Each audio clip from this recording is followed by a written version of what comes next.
자, 이제 요한복음 2장으로 들어갑니다. 이제 요한복음 2장으로 들어가면 우리의 흥미를 또 영적인 참 관심을 갖게 하는 귀한 말씀들이 이제 풍부하게 앞으로 계속해서 나올 겁니다. 우선 우리 예수님께서 이 땅에 오셔서 첫 번째 지금 11절에 보니까 예수께서 이 첫 표적을, 이 표적이란 말은 다른 말로 풀이하면은 기적이란 말도 됩니다.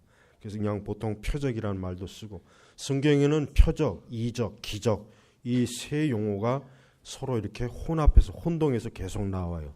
그러나 그 세 표적 그 단어는 그냥 하나의 같은 의미라고 봐도 틀린 것이 없으니까 굳이 그 용어가 왜 다른가 하고 의문을 가질 필요는 없어요. 그래서 예수께서 이 표적을, 예수께서 이 첫 기적을, 예수께서 이 첫 능력을 이렇게 해도 상관없습니다. 근데 우리는 이 표적이라고 했으니까 이 본문에 따라서 이 표적을 갈릴리 가나에서 행하여 자신의 영광을 나타내시니 그분의 제자들이 그분을 믿었다.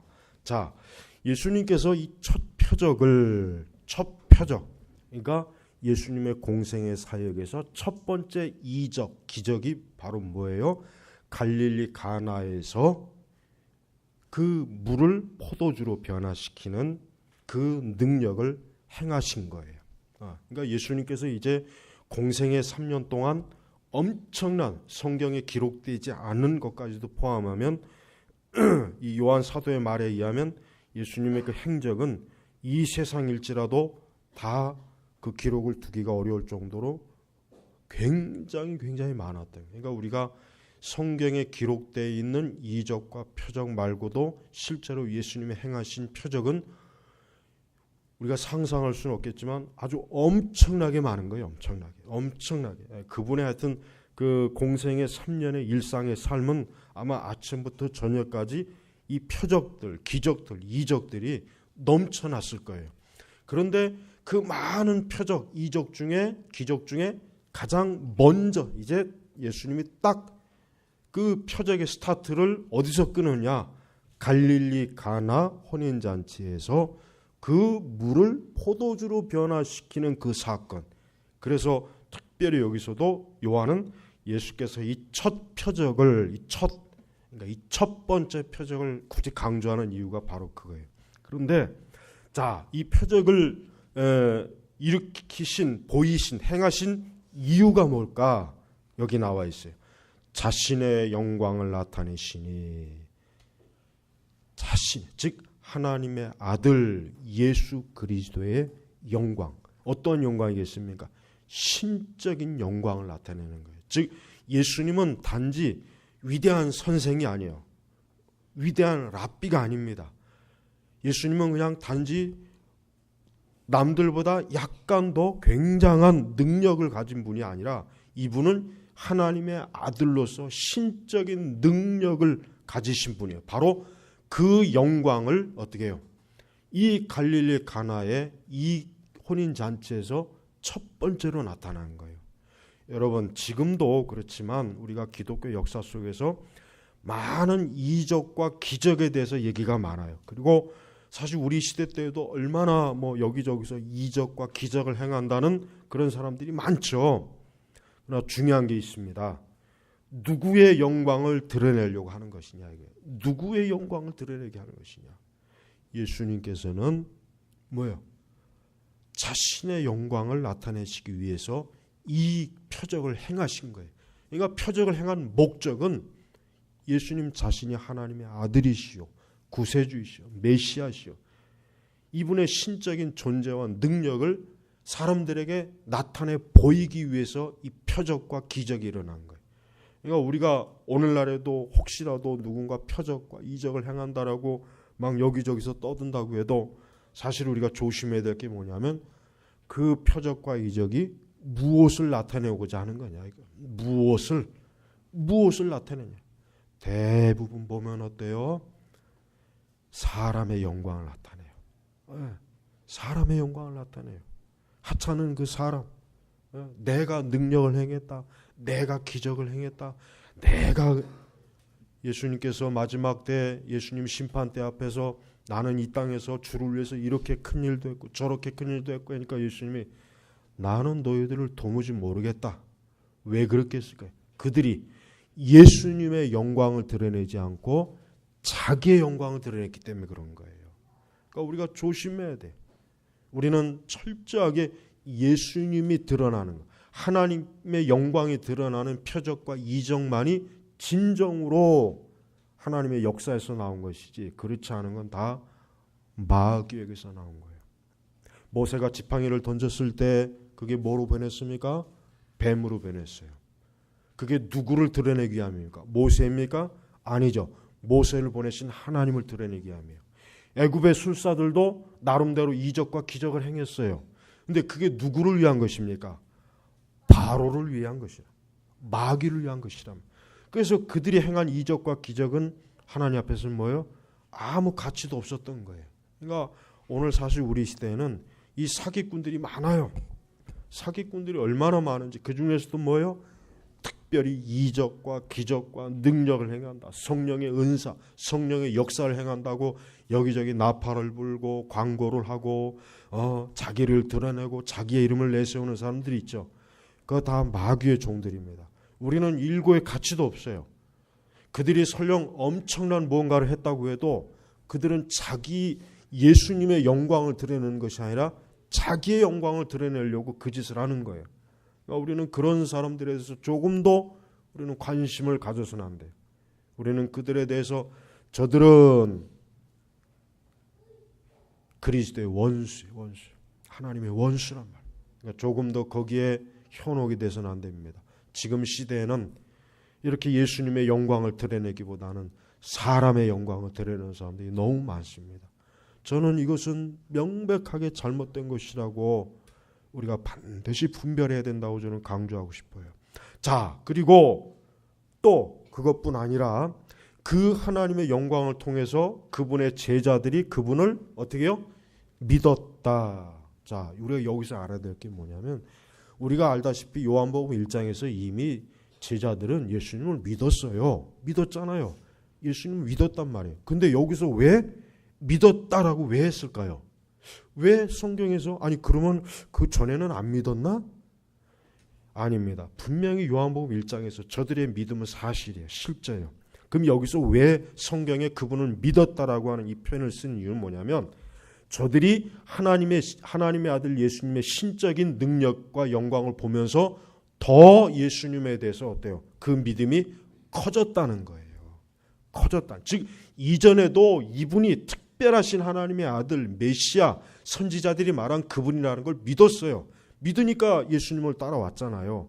그런데 여기서 또 이 표적을 보고 나니까 아하, 우리가 생각한 것 이상으로 진짜 이분은 하나님의 아들이시구나, 메시아시구나. 그냥 말로만 그 유대 그 서기관들이나 랍비들처럼 입으로만 떠드는 사람이 아니라 실제로 하나님의 능력을 보여주시는 분이라는가 하고 더 큰 믿음이 생긴 거예요. 더 큰 믿음.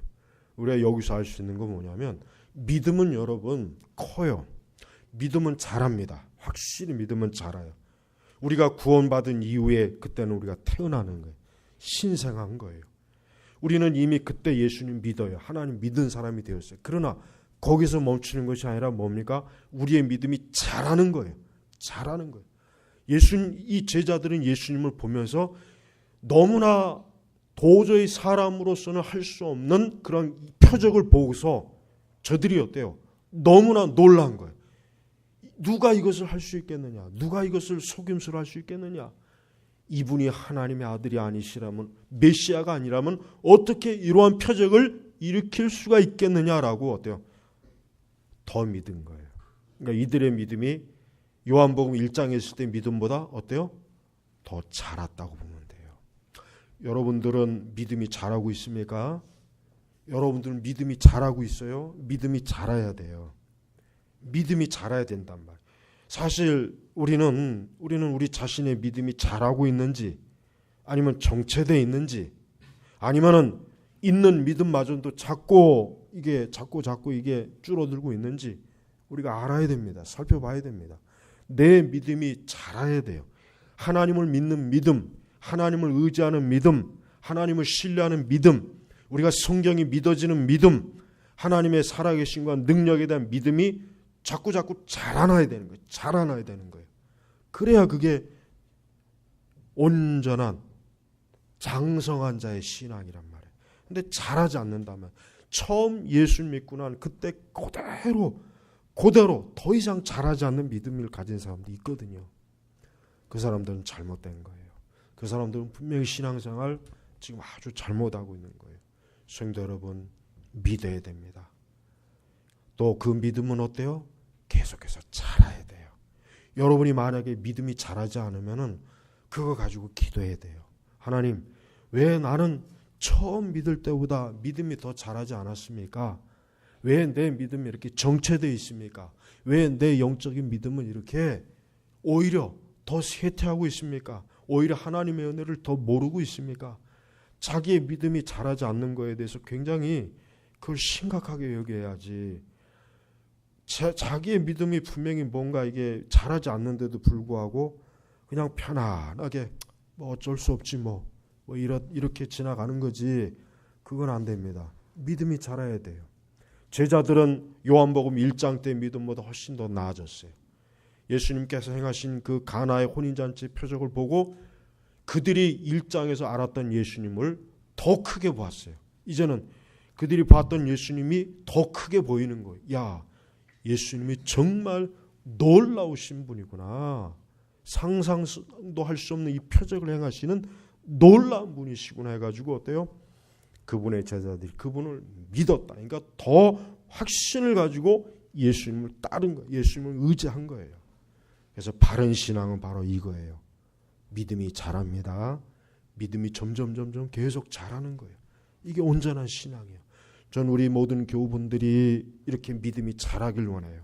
이전에 내가 알고 있던 예수님, 하나님, 그것으로 만족하지 마시고 그 하나님, 그 예수님을 더 많이 믿고 더 많이 알아가야 돼요. 이전에 내가 믿었던 하나님이 더 크게 보이고 더 영광스럽게 보이고 그분의 능력과 역사가 더 커 보여야 된다는 말이에요. 그러려면은 어때요? 하나님을 믿는 믿음의 역사가 뭔가 있어야 되겠죠. 있어야 되는 거예요. 바로 그것 때문에 기도하는 것입니다.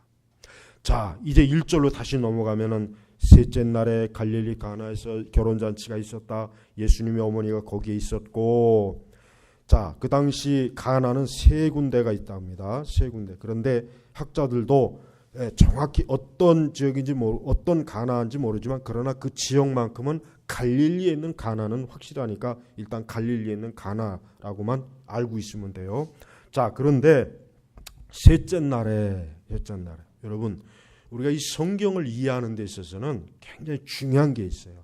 우리가 성경을 이해할 때는, 성경을 해석할 때는 합리적이고 이성적으로 성경을 해석해야 되겠지만, 그러나 성경을 이해할 때는 성경 자체가 뭐예요? 영적인 말씀이기 때문에 성경은 영적으로 반드시 해석을 해야 됩니다. 그렇지 않으면 성경이 어때요? 그냥 단순히 하나의 책밖에 안 되는 거예요. 그냥 성경을 단순히 이성적으로 합리적으로만 이해하면 끝나면 안 됩니다. 성경은 반드시 영적으로 이해해야 돼요. 자, 이 갈릴리 가나에서 결혼잔치가 있었는데 왜 유독 셋째 날에 잔치가 있었을까? 왜 유독 셋째 날에? 아니, 첫째 날에 있어도 되고 둘째 날에 있어도 되고 넷째 날에 있어도 되고, 근데 유독 왜 셋째 날이에요? 자, 성경에서 3일이라는 숫자는 굉장히 중요한 의미가 있어요. 우선 예수님이 3일 만에 부활하셨어요. 요나가 3일 동안 물고기 뱃속에서 회개하다가 하나님께 다시 건진을 받았어요. 이 3일이라고 하는 것은 굉장히 중요한 숫자예요. 이 3이라고 하는 숫자는 성경에서 굉장히 삼위일체, 이 3. 여러분, 우리 성도들에게 있어서 이 3이라는 숫자를 여러분 잘 명심하시면 앞으로 여러분 신앙생활하는데 도움받을 일이 많아요. 여러분, 우리가 어떠한 어려움이 있을 때 3일 동안 기도하면 해결이 돼요. 웬만한 건 3일 동안 기도하면 해결이 됩니다. 좀 더 힘들다 싶으면 3일 철회하면 됩니다. 좀 더 어렵다 싶으면 3일 금식하면 정말 해결이 돼요. 그러나 정말 어려운 것은 어떨 때는 3년도 가요. 어떤 건 30년도 가요. 이 3이라는 숫자를 무시하면 안 돼요. 이 3은 중요한 숫자예요. 자, 이 3일 무엇보다도 예수님께서 3일 동안 무덤에서 갇혀 있다가 3일 만에 부활하셨어요.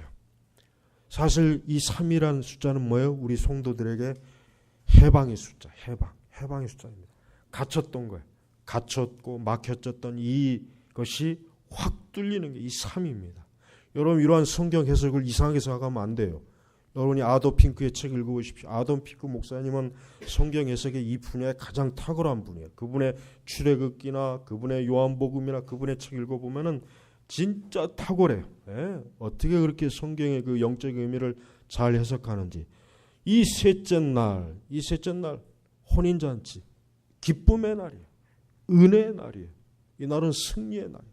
그날 결혼식이 있었어요.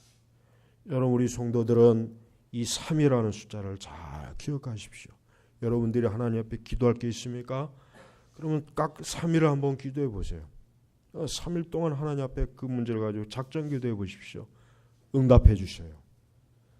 만약에 그래도 응답이 없으면 3일 차를 해 보십시오.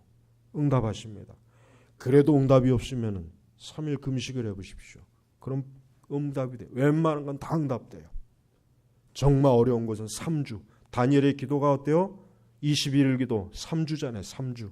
21일 만에 그 다니엘이 그 바사국군 그 마귀의 군대를 이기고 하나님의 응답으로 왔잖아요. 예수님의 공생애가 몇 년? 3년이에요. 그러니까 이 3이라는 숫자를 우리 성도들은 신앙생활하면서 잘 명심하십시오. 그럼 굉장히 유익함이 많아요. 이걸 모르면 안 돼요. 그래서 딱 셋째 날에 예수님의 첫 번째 기적이 딱 셋째 날 갈릴리 가나 혼인잔치에서 하셨다는 건 이건 그냥 있는 의미가 아니에요. 그만큼 예수님은 첫 번째 기적과 이적을 이 갈릴리 가나 결혼잔치에서 역사하는 거란 역사하는 거예요. 예? 그래서 이 셋째 날에 갈릴리 가나에서 결혼잔치가 있었다. 여러분 근데 이 결혼잔치 내용은 굉장히 이상해요. 여러분이 갈릴리 이 가나의 결혼잔치 주인공이 누구입니까? 누구이겠어요? 상식적으로 얘기하면 결혼잔치의 주인공은 신랑과 신부잖아요. 그런데 이 요한의 기록은 이상하게 신랑과 신부의 이름이 안 나와 있어요. 누가 결혼하는지 이름이 안 나와 있어요. 정작 결혼식 주인공이 누구인지 신랑 신부의 이름이 안 나와 있어요. 여러분 여기에서 갈릴리 가나의 결혼잔치에서 가장 돋보이는 분이 누구입니까? 예수님이에요. 예수님이에요. 그래서 요한은 이 성경을 읽는 독자들에게 이 예수님을 이 갈릴리 가나 결혼잔치를 통해서 예수님이 어떠한 분이신가를 우리 독자들에게 성경을 읽는 사람들에게 알려주는 것입니다. 알려주는 거예요. 그러니까 우리는 이 가나의 결혼잔치의 신랑과 신부가 누구인지는 몰라요. 이 다음에 천국 가면 알 거예요. 누군지. 이 다음에 천국 가서 알면 되고 우리는 이 갈릴리 가나에서 처음부터 끝까지 누가 드러나십니까? 예수님이 드러납니다. 예수님이 드러나요. 자, 2절로 넘어가니까 예수님과 그분의 제자들도 그 결혼잔치에 초청을 받았다. 여러분 모든 결혼잔치 중에 딱 결혼잔치도 두 종류로 나눌 수 있어요. 예수님을 초청한 결혼과 예수님을 초청하지 않은 결혼. 딱 두 종류로 나눠요. 세상의 모든 사람들이 지금도 결혼하겠죠. 그렇죠? 근데 딱 두 종류예요. 어떠한 결혼식은 예수님을 초청한 결혼식이에요. 축복된 결혼식이에요. 축복된 결혼식. 그러나 어떠한 결혼식은 예수님을 초청하지 않았어요. 예수님을 초청하지 않았어요. 네? 어떤 결혼이 여러분 좋겠어요? 어떤 결혼을 축복된 결혼이라고 생각해요? 우리 청년들은 어떠한 결혼을 하고 싶어요? 예수님을 초청한 결혼을 하고 싶습니까? 예수님을 초청하지 않는 결혼을 하고 싶습니까? 오늘 이 갈릴리 가나의 이 결혼잔치에는 예수님이 초청을 받았어요. 예수님이 초청받아요. 그러니까 이 결혼잔치는 보나마나 어때요? 이 결혼잔치는 복된 결혼잔치예요. 보나마나 볼 게 없어요. 이 결혼잔치는 축복받은 결혼잔치다. 왜? 예수님이 오신 결혼잔치이기 때문에, 예수님이 오신 결혼식이기 때문에. 오늘날 많은 사람들이 결혼을 해요. 결혼식 할 때는 뭐 꽃마차 타고 황금마차 타고 그날은 자기가 왕자가 되고 공주가 돼요. 그 다음 날 가면 둘 다 머슴과 하녀가 돼버리는 거예요. 여러분이 평생 정말 왕자 공주처럼 살고 싶으면은 예수님을 초청해야 돼요. 결혼식에. 그래야 여러분이 평생도록 왕자 공주로 살 수 있는 거예요.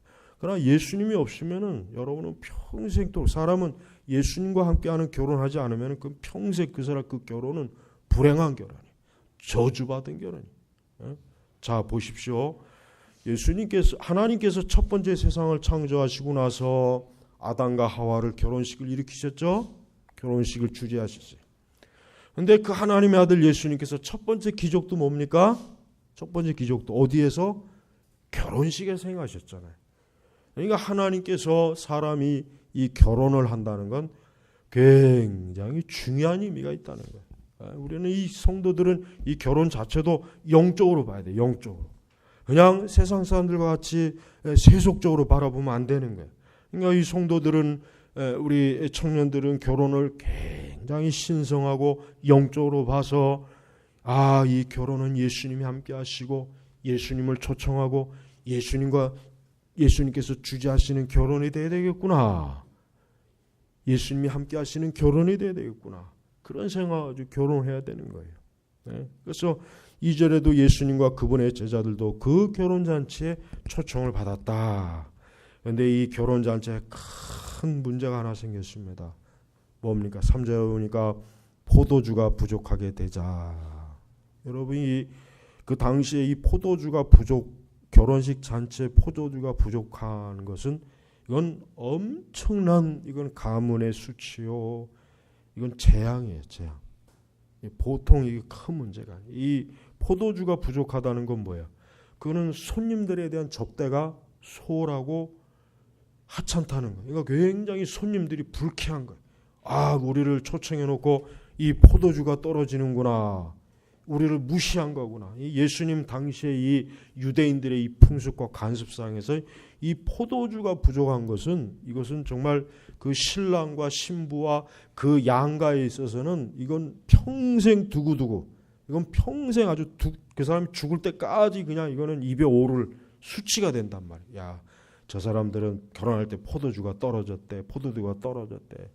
죽을 때까지 그 손가락질을 받아요. 이게 굉장히 큰 문제. 그러니까 지금 이 포도주가 근데 그냥 부족한 거예요. 부족한 거.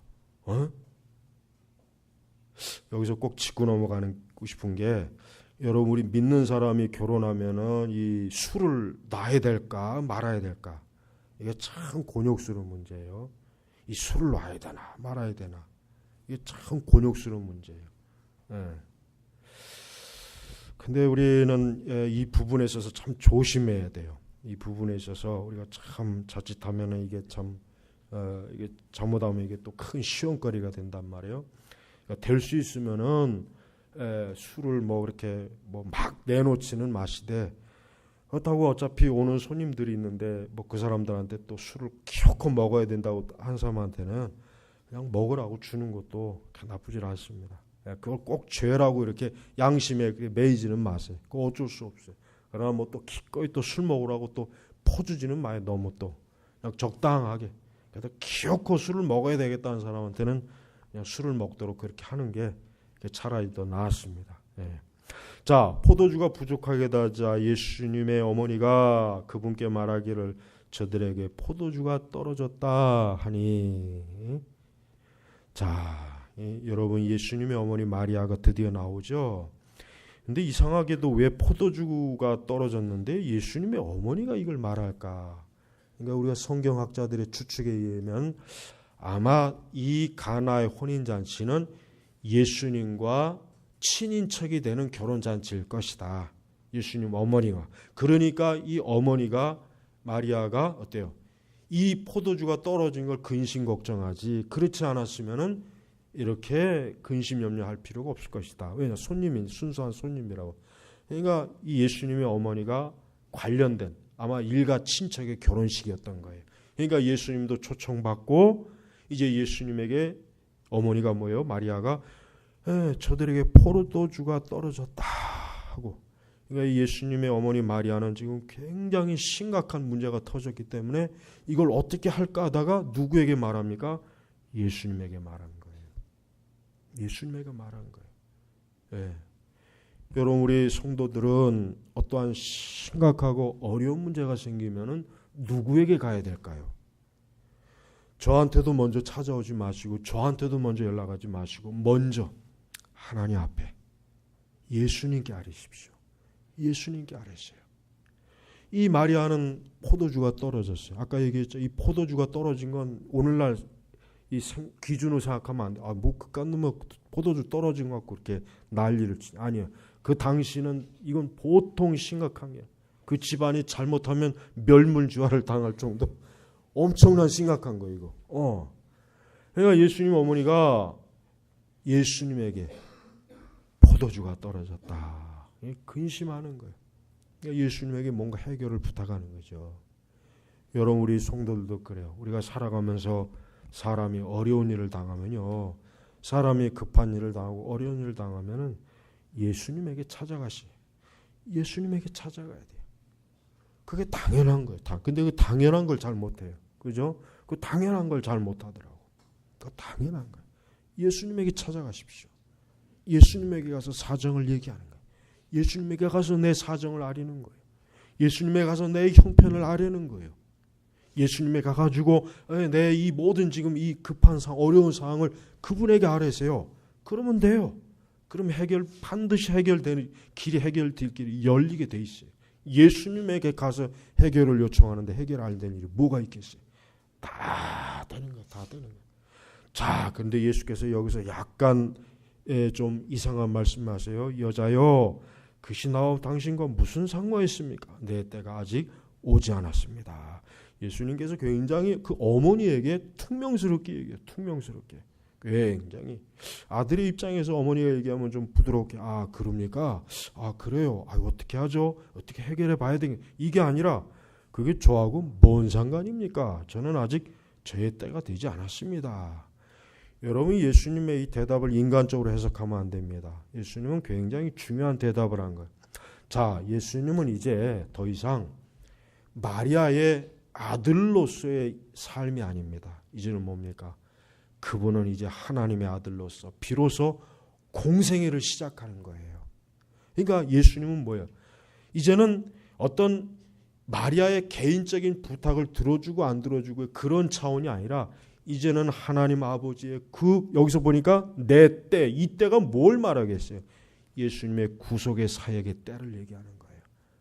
그러니까 예수님은 이제 비로소 저는 이제 공적인 하나님 아버지의 일을 해야 됩니다. 하나님 아버지의 일을 해야 됩니다. 근데 아직 내 때가 아직 오지 않았습니다. 라고 이제는 마리아하고 분명하게 선을 긋는 거예요. 그 전까지는 분명히 예수님은 마리아를 그 아들로서 분명히 공경을 했을 거예요. 물론 지금도 공경을 안 하는 건 아니에요.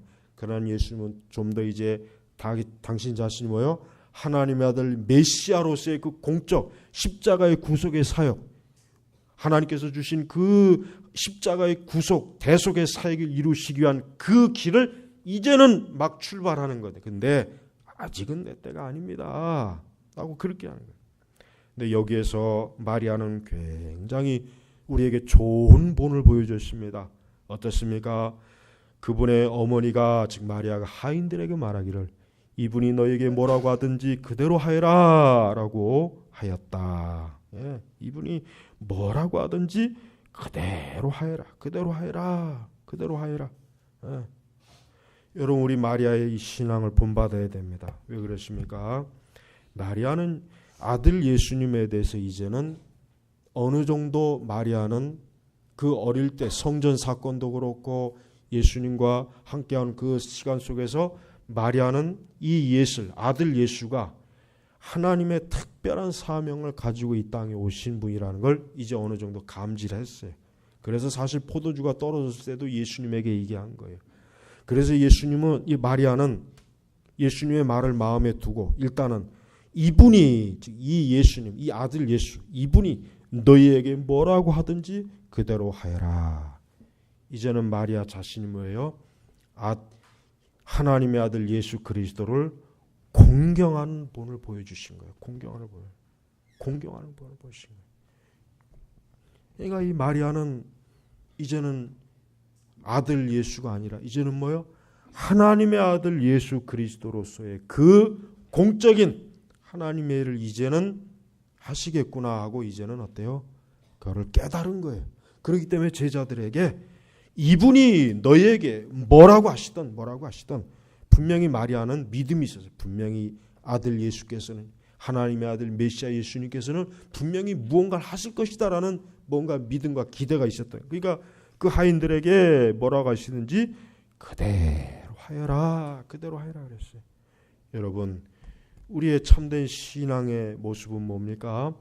그리스도께서 무엇을 하시든지 거기에 대한 믿음이 있어야 되는 거예요.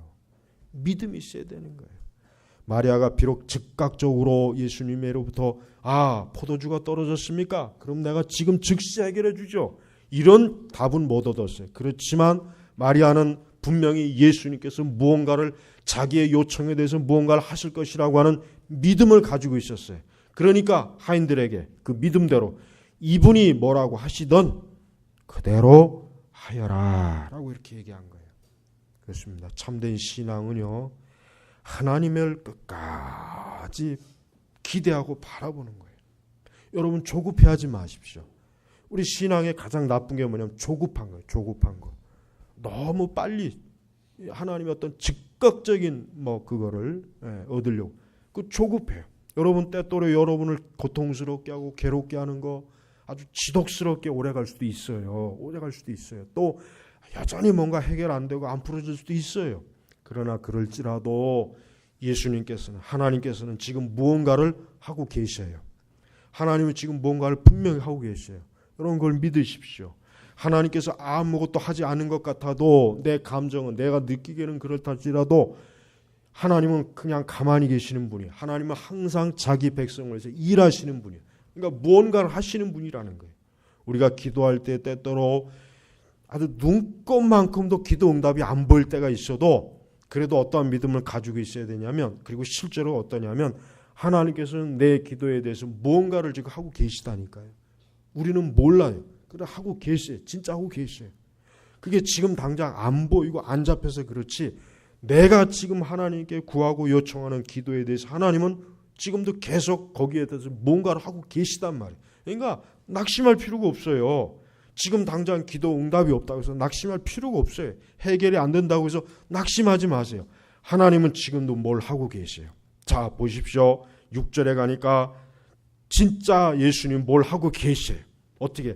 거기에는 유대인의 정결 예식에 따라 하나는 물 2-3동이를 담글 수 있는 돌 항아리 6개가 놓여 있다. 예수께서 그들에게 말씀하시기를 항아리에 물을 채워라 하시자 그들이 그것들을 가득 채웠다. 예수님께서 드디어 뭘 하셔요. 근데 예수님이 뭘 하시긴 하시는데 우리의 이성과 합리적인 계산으로는 이해가 안 되는 일을 하죠. 뭘 하냐면 그 돌 항아리, 이 정결을 행하는 이 돌 항아리 6개, 이게 굉장히 크다고 합니다. 굉장히 크다. 이 돌 항아리 6개에 뭔가를 가득 채우면은 수백 명의 사람이 맞을 수 있는 물이라고 해요. 그러니까 이 그 돌 항아리 6개에다가 어때요? 물을 가득 채우라는 거. 가득 채우라. 항아리에 가득 채우라. 그러니까 하인들이 어때요? 아까 마리아가 뭐라고 하시는지 그대로 하여라. 하여라.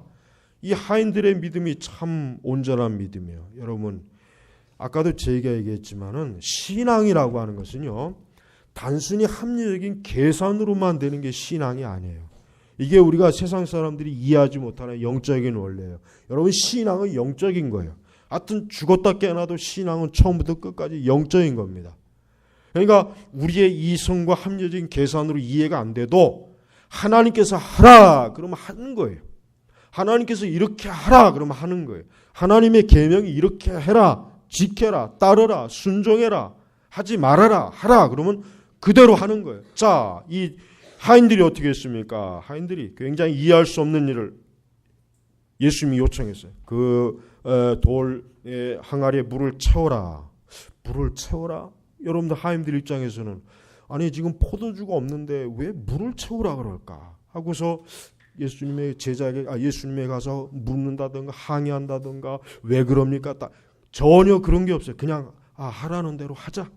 저분이 하라는 대로 했으니까 하자. 그것들을 가득 채웠어요. 그러면서 더 큰 일이 벌어졌어요. 이제는 더 대책 없는 일이 벌어졌어요. 왜? 8절에 예수께서 그들에게 이제는 떠서 잔치 주관자들에게 가져다 주어라. 주어라. 여러분 이게 우리가 이 하인의 입장에 대봐야 돼요.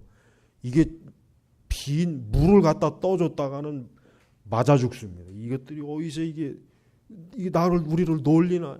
이게 지금 이 하인들의 입장에서는 이게 예수님 말씀 순종하는 게 이게 여러분 목숨이 다닐 일이에요. 그 결혼 잔치에 포도주가 떨어졌으면 떨어졌다고 얘기를 하지. 아니 그 물을 갖다가 이거 주라는 게 말이 되냐? 이건 엄청난 모독이고 이건 포도주가 떨어진 것보다 더 큰 모독이에요. 그런데 제자들은 어떻게 됐냐면 그들이 가져다 주었다. 그러니까 이 제자들이 이 하인들이 굉장히 비록 이들이 누구인지는 모르지만 정말 잘 순종하는 사람이에요. 물을 채우라니까 빈말 없이 군말 없이 채우고 그럼 그걸 다시 갖다 떠다 잔치 주관자에게 줘라니까 가서 다 주고. 그러니까 신앙과 믿음이라고 하는 것은 단순히 계산으로 되는 게 아니란 말이에요. 여러분 성경의 복음서 읽어보면 알겠지만 예수님이 하신 일 중에 계산을 해갖고 될 일은 하나도 없었어요. 그렇지 않습니까? 이 첫 번째 표적에서도 마찬가지예요. 계산해서 될 일이 아니었단 말이에요. 야 가서 야 옆집에 가서 술을 꺼와라, 빌려와라. 야 술 파는 양조장 가서 뭐 빨리 이게 아니라 예수님께서 거기다 물 항아리에다 부어라. 그리고 그 분 걸 갖다 그 잔치 주관자의 그 잔치를 주관하는 그 사람한테 갖다 주어라. 제자들은 군말 없이 그대로 하라는 대로 했어요. 그때 9절에 뭡니까? 잔치 주관자는 포도주가 된 물을 맛보고 그것이 어디에서 났는지 알지 못하였으나 물을 떠온 하인들은 알고 있었다. 잔치 주관자가 신랑을 불러 말하기를 모든 사람이 먼저 좋은 포도주를 내고 취한 다음에 덜 좋은 것을 내놓는데 당신은 지금까지 좋은 포도주를 남겨놓았다. 여러분 보십시오. 예수님의 이 능력, 이 신적인 능력이 여기에서 나타나는 거예요. 여러분 우리가 잘 인내해야 돼요. 신앙은 인내해야 돼요. 여러분 이 물이 포도주가 되기까지 그 과정을 보십시오. 인간적으로 볼 때는 아무 일도 안 일어났어요. 아무 일도 안 일어났어요. 아무 일도. 여전히 포도주는 없었고 엉뚱하게도 물을 갖다 채우라 그러고 또 그 물을 갖다 주라 그러고 뭐 어떻게 하자는 거냐. 그런데 그 물을 떠다가 잔치 주관자에 갖다 줬는데 그 사람이 그것을 맛보더니 야 이렇게 맛있는 포도주를 이 잔치 끝날 때까지 이렇게 취한 다음에도 여전히 남겨놓았구나. 이 잔치 주관자가 굉장히 놀란 거예요. 굉장히 놀란 거. 여러분 이게 얼마나 놀라운 사건인지 아십니까? 우리는 이 하나님의 능력에 대해서 하나님의 역사하심, 하나님의 섭리, 우리의 신앙의 인내, 우리의 믿음의 형성 이 모든 것들이 얼마나 엉성한지를 알아야 돼요. 여러분 이 말씀을 보십시오. 여러분 이 말씀은 굉장히 많은 걸 우리에게 지금 주는 거예요. 우리가 이 말씀의 단계에는 영적인 교훈을 하여튼 하나도 남김없이 싹싹 다 긁어서 내 거로 만들어야 돼요. 무엇보다도 여러분 예수님께서는 그 잔치집에 포도주가 비었을 때 그들의 그 부족함, 그들의 가난함, 그들의 모자람을 예수님은 채워줬어요. 채워주시는 거예요. 예수님이 어떠한 분이십니까? 예수님은 채우시는 분이에요. 여러분 사람이 예수님에게 오면 어떻게 됩니까? 체험을 받습니다. 인간이 그 어떤 부족함이 있더라도 그리스도에게 오면 어떻게 옵니까? 채워주는 거예요. 자, 여기 보니까 포도주가 떨어졌어요. 부족해요. 이제 조금 있으면 다 떨어져요. 어떻게 할 수가 없어요. 그때 예수님께서 그 빈 돌 항아리 6개다. 가득 물을 채웠어요. 근데 그게 어떻게 됐습니까? 포도주가 되었단 말이에요. 여러분 어떠한 사람도 그리스도에 오게 오면요. 예수님에게 오면 체험을 받아요. 체험을 받는 거예요. 그러니까 이 사람이 살면서 인생을 살면서 사시는 사람은 많은 갈급함이 있어요. 인간은 뭔가 갈급함이 있어요. 부족한 게 있고. 인간은 뭘 해도 항상 인간은 본질적으로 채워지지 않는 게 있어요. 그게 누구에게서만 가능합니까? 예수님에게 와야 돼요. 사실 어떠한 가정이나 어떠한 한 개인일지라도 예수 그리스도께서 그 가정과 그 개인에게 가면은 그 사람에게 채워줍니다. 여러분, 이 포도주는 뭘 뜻합니까? 성경에서 포도주는 기쁨을 뜻합니다. 성경에서 포도주는 기쁨을 뜻해요. 기쁨. 영적으로 기쁨. 자, 결혼잔치집에 포도주가 떨어졌어요. 기쁨이 떨어졌다는 거예요. 그 떨어진 기쁨을 누가 채워줍니까? 예수님이 채워줍니다. 예수님이 채워주는 거예요. 마리아가 채워주는 게 아니에요. 로마 천주교는 이 말씀만 가지고도 로마 천주교의 마리아 숭배가 얼마나 형편없는지 알아야 돼요. 마리아가 예수님에게 부탁합니다. 예수님께서 마리아를 이제는 어때요? 하나님의 피조물로 이제는 다스립니다. 마리아는 숭배자가 아니잖아요. 자, 이 잔치집에 포도주가 떨어져요. 기쁨이 떨어진 거예요. 근데 그 떨어진 포도주를 또 누가 채워줘요? 처음 것보다 더 좋게, 더 많이 예수님이 채워주잖아요. 여러분, 인간의 삶은 사실 이 기쁨이 없으면 안 돼요. 인간의 삶은 기쁨이 없으면 안 돼요. 기쁨. 사실 그런데 대부분의 인생을 보면 기쁨이 없어요. 그 기쁨을 억지로 만들죠. 술을 먹는 기쁨, 노는 기쁨, 육적인 기쁨으로 억지로 만들죠. 인위적으로. 근데 그건 참된 기쁨이 아니에요. 이 거짓 종교도 기쁨을 양산해 줍니다. 사이비단도 기쁨을 주기는 줘요. 그러나 그건 거짓 기쁨이에요. 그러니까 참된 기쁨은 어디에 와야 됩니까? 예수님만이 참된 기쁨을 채워주는 거예요. 그것도 그냥 조금 채워주는 게 아니라 넘치도록 채워주는 거예요. 넘치도록 채워주는 거예요. 그러니까 아무리 슬픈 사람도, 저주받은 사람도, 재앙 가운데 있는 사람도, 어떠한 사람도 예수님에게만 오면은 하나님께서 포도주를 넘치도록 채워주신단 말이에요. 넘치도록 그 인생을 어때요?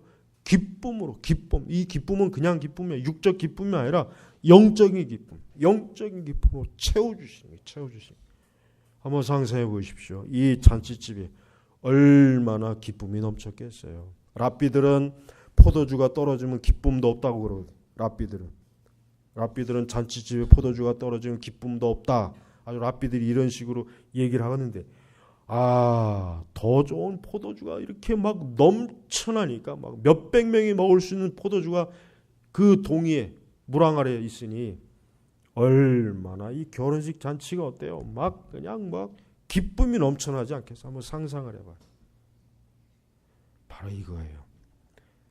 모든 사람이 예수님에게 오면 기쁨이 넘치는 거예요. 여러분, 이 요한복음이 사도 요한이 예수님이 십자가에 죽으시고 돌아가시고 승천하신 다음에 70년 뒤에 기록이 된 거예요. 이 요한복음이. 이 사도 요한이 나이가 많이 들었을 때 회고한 거예요. 그때 내가 처음에 예수님 만난 지 얼마 안 뒤에 가나의 혼인잔치에 갔지. 그때 그 혼인잔치에서 갑자기 포도주가 떨어져서 굉장히 이거 어려웠었는데, 그때 예수님께서 그 물을 가득 항아리에 채워가지고 그 물이 포도주가 되어서 그날 그 잔치가 놀랍도록 기쁜 잔치가 되었지. 이거를 지금 여기다 회고해 놓은 겁니다. 의미가 뭐겠어요? 어떠한 인생과 어떠한 영혼이라도 그래요. 이 세상에서 가장 저주받고 재수없고 가장 미천하고 보잘것도 없고 정말 사는 게 지옥 같은 인생도 예수님에게 오면은 예수님께서 그 인생에게 기쁨을 채워 넘치도록 주신다는 거예요. 바로 요한이 그 말을 하고 싶었던 거예요. 그 말을. 그러니까 너희들도 예수님에게 와라. 예수님에게 와라 이거예요. 지금 저주받은 사람이 있느냐? 지금 질병 걸린 사람이 있느냐? 지금 가난한 자가 있느냐? 우울한 자가 있느냐? 집안이 불행한 자가 있느냐? 개인의 삶이 정말 고통스러운 사람이 있느냐? 어둠에 속한 사람이 있느냐? 예수님에게 오라 이거예요. 내가 경험해 봤다. 예수님에게 오니까 기쁨을 넘치도록 채워주더라. 바로 사도 요한이 그걸 얘기하고 싶어서 이 가나의 혼인잔치 비유를, 이 얘기를 이 2장 첫머리에다 넣은 거란 말이에요. 여러분, 이제야 이 가나의 혼인잔치 의미를 아시죠? 잘 생각해야 돼요. 여러분, 이 포도주는 또 뭘 상징합니까? 피를 상징하는 거예요. 사실은 우리가 여기서 보면 알겠지만은 돌 항아리 6개라는 게 의미가 있어요. 이게 뭘 의미하냐면 6이란 숫자는 성경에 어떤 숫자면 이게 가장 안 좋은 숫자예요. 마귀의 숫자가 6입니다. 이게 망하는 숫자예요, 6이. 그래서 성경에서 666이라는 게 그게 우리가 뭐 여러 가지가 있지만 이게 그 망하는 숫자가 3개가 합쳐진 거예요. 그러니까 안 좋은 숫자죠. 그런데 여기서 돌 항아리 6개가 있다는 얘기 뭐 이게 비어 있는 거잖아요. 이 당시 유대교의 상황이 어때요? 이렇게 텅 비어 있는 거예요. 껍데기만 있는 거예요. 기쁨도 없고 능력도 없고 하나님의 사랑도 없고 이 유대교 자체가 텅 비어 있는 거예요. 근데 거기에 누가 예수님께서 거기에다가 유대교가 기독교로 변한 거예요. 그 텅 빈 돌 항아리 6개에다 물을 가득 채우니까 포도주로 변했죠. 절망적이고 소망 없는 유대교가 부활의 종교 기독교로 변한 거란 말이에요. 변한 거. 바로 그걸 의미하는 거예요. 그걸 의미하는 거예요. 여러분, 우리는 예수님께서 계시는 곳 어디에든지 이렇게 기쁨과 넘쳐남이 있는 거 우리가 알아야 돼요. 그러니까 사람들이 예수님을 너무 몰라요. 아니 우리 믿는 사람들도 예수님을 너무 모르는 거예요. 예수님이 얼마나 우리 인생에 있어서 그분은 유일한 소망이시오. 유일하게 우리를 채워주실 분이고 우리에게 영원히 잃지 않는 기쁨을 주시는 분이고 절망과 죽음 속에서 새 생명을 넣어주시는 분이라는 것을 우리 믿는 사람들이 너무 모르는 거예요. 여러분 이 가나의 혼인잔치에 대한 설교 아마 여기저기서 많이 들어봤을 거예요. 그러나 이 가나의 혼인잔치는 너무나 놀라운 생명 풍요하시고 넘치게 해주시고 사람을 새롭게 하시고 죽은 자를 살리시는 가난과 절망과 비참한 가운데 저주받은 그 인생들에게 기쁨으로 새롭게 해주시는 예수님이 여기 얼마나. 그래서 이 가나 결혼잔치 주인공이 누굽니까? 예수님이잖아요. 예수님. 얼마나 좋습니까? 끝으로 더 큰 소식이 있어요. 우리는 하나님 나라의 어린 양 잔치에서 예수님과 함께 새 포도주를 마시며 잔치할 거란 말이에요. 우리는 그때 우리의 신랑 되신 예수님과 혼인잔치를 찰 거예요. 그때 그 결혼식 잔치의 주인공은 우리 예수님이에요. 근데 우리도 주인공이 돼요. 여러분들이 주인공이 된단 말이에요. 그때 그 자리의 주인공으로서는 신부들이 한번 보십시오. 이 땅에서 눈물을 흘리고 고난을 당하고 핍박을 받고 채찍에 맞고 목에 배임을 당하고 가는 곳마다 쫓기고 들짐승스러 살았던 사람들이에요. 그런데 그 사람들이 하나님의 어린 양 혼인잔치에서 하나님 나라의 포도나무에서는 새 포도주를 마시고 주님과 함께 결혼식을 하는 걸 생각해 보십시오. 얼마나 기쁩니까? 얼마나 기뻐요. 그 계시록에 나오지 않습니까? 우리 성도들은 마지막 예수님과 하나님 나라에서 어린 양 혼인잔치 하는 걸 지금 기대해야 돼. 이 가나의 혼인잔치가 사실은 뭡니까? 어린 양 혼인잔치를 보여주는 거예요. 미리 간접적으로 보여주는 거예요. 그래서 우리 성도들로 하여금 영원한 어린 양 혼인잔치에 가면은 그때는 예수님이 신랑이 되시고 나는 신부가 되어서 하나님 나라의 그 새 포도주를 마시면서 기뻐하겠지. 영생을 누리겠지. 이제 더 이상 그것은 슬픔과 눈물이 없겠지. 저주가 없겠지. 어둠이 없겠지. 질병이 없겠지. 이 가나의 혼인잔치는 우리 성도들에게 엄청난 위로가 되는 거예요. 성도 여러분, 이 말씀을 잘 보십시오. 그래서 결국 11절에 아까 제가 소두에 얘기했죠. 예수께서 이 첫 표적을 갈릴리 가나에서 행하여 자신의 영광을 나타내시니, 그래요. 영광을 나타내시잖아요. 그분의 제자들이 그분을 믿었다. 여러분 예수님 믿어집니까? 하나님의 아들 예수님 믿어집니까? 믿으셔야 돼요. 아직도 예수님 안 믿으신 분들은 이 가나의 혼인잔치를 주관해 주신, 풍요롭게 해주신, 넘치게 해주신 이 가나의 혼인잔치를 기쁨으로 채워주신 예수님을 믿으십시오. 그러면 그 축복과 은혜가 그대로 올 거예요. 그대로 올 거예요. 그대로 올 것이란 말이에요. 그러나 만약에 예수님을 믿지 않으면 어떻게 됩니까? 그는 여전히 빈 채로 있을 거예요. 공허할 거예요. 영원히 어둠입니다. 영원히 저주예요. 기쁨이 없어요. 만족이 없을 거예요. 그는 영영 생명하고 거리가 먼 인생을 살 거예요. 그래서 예수님께 빨리 와야 돼요. 예수님께 오라는 거예요. 예수님이 오면은 그 풍성한 포도주가 채워지는 것처럼 너의 삶의 기쁨, 영적인 기쁨, 영원히 사라지는 기쁨을 채워줄 것이다. 빨리 와라, 빨리 와라. 너의 빈 항아리를 가지고 와라. 너의 빈 항아리를 가지고 어서 와라. 얼마든지 좋으니까 가지고 6개 아니라 600개, 6,000개, 6만 개라도 가지고 오라. 내가 채우리라. 누가 채우래? 예수님이 채우리라. 예수님이 채우리라. 바로 풍요하신 예수님이에요. 요한은 나이 많이 들어서, 요한이 가장 오래 살았잖아요. 나이 많이 들어서 그 자기 젊은 시절 예수님과 함께 했으면서 그 함께 했던 그분과의 그 풍성함을 이 요한은 끝까지 늙어서도 그 기억이 생생해가지고 여기 이렇게 다 기록한 것이란 말이에요. 우리 성도 여러분도 예수 그리스도를 얼마나 사랑하십니까? 얼마나 믿습니까? 더욱 예수님을 알기를 힘쓰십시오. 예수님은 지금 함께 하셔요. 여러분의 아주 지금 가까이 함께 계셔요. 이곳에 함께 계셔요. 우리와 영으로 함께 하신 분이에요. 그분이 여러분과 함께 하실 때 그 포도주가 풍성했던 처럼 여러분의 삶이 풍성하도록, 영적으로 풍성하도록, 영적인 생명수가 풍성하도록, 영원히 목마르지 않는 그 생수가 풍성하도록 여러분을 만족시킬 겁니다. 기도하겠습니다. 하나님 아버지 감사합니다. 오늘 우리는 이 가나의 혼인잔치의 말씀을 통해서 이 말씀에 담겨있는 영적인 귀한 것들을 저희가 오늘 하나님의 성령께서 주시는 것으로 알고 듣고 받아먹고 이것을 누립니다.